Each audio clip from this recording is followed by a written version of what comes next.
जय हिंद दोस्तों।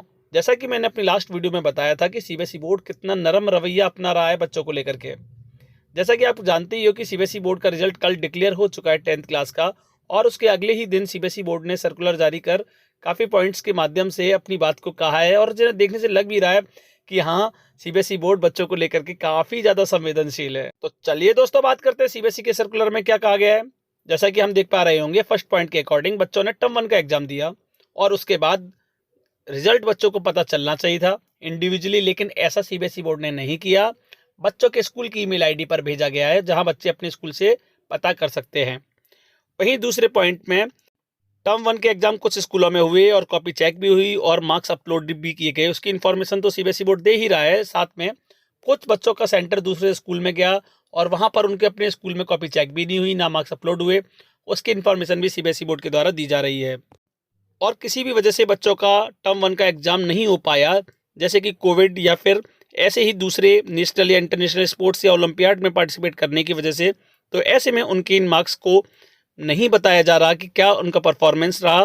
टर्म 2 के परफॉर्मेंस के बाद ही उनकी जानकारी दी जाएगी। और जैसा कि फोर्थ पॉइंट में हम देख पा रहे हैं, थ्योरी के मार्क्स ही सिर्फ अपलोडेड किए गए हैं, स्कूल को बताए गए हैं।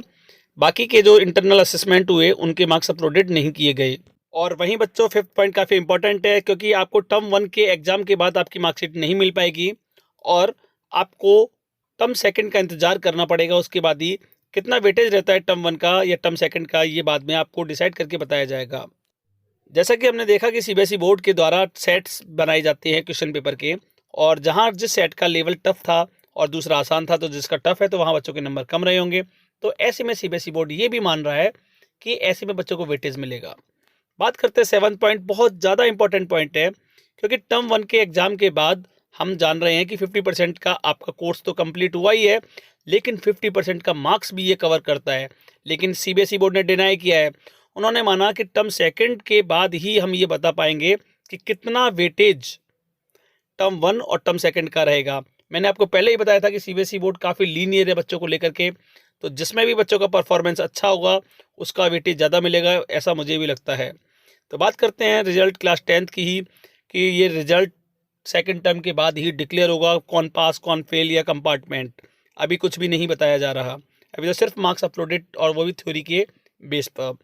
तो बात करते हैं कि कोई भी एग्जामिनेशन सेंटर चेंज नहीं कर पाएगा बीच में, क्योंकि पिछली बार कोविड की वजह से कुछ बच्चों ने अपने सेंटर को चेंज किया था।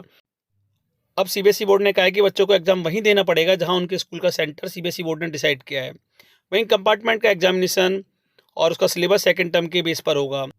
और साथ में ही ऐसे स्टूडेंट जो क्रॉसपॉन्डेंस या डिस्टेंस लर्निंग या फिर प्राइवेट कैंडिडेट हैं, ऐसे स्टूडेंट सिर्फ टर्म 2 के एग्जामिनेशन में ही अपीयर होंगे, और उन्हीं के बेस पर उनको प्रैक्टिकल और थ्योरी के मार्क्स भी दिए जाएंगे।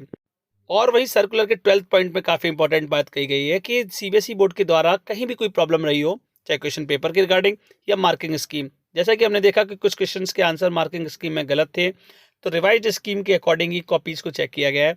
और भी कोई प्रॉब्लम रही होंगी तो बच्चों के फेवर में उन क्वेश्चंस का या उन प्रॉब्लम्स का सॉल्यूशन किया जा रहा है।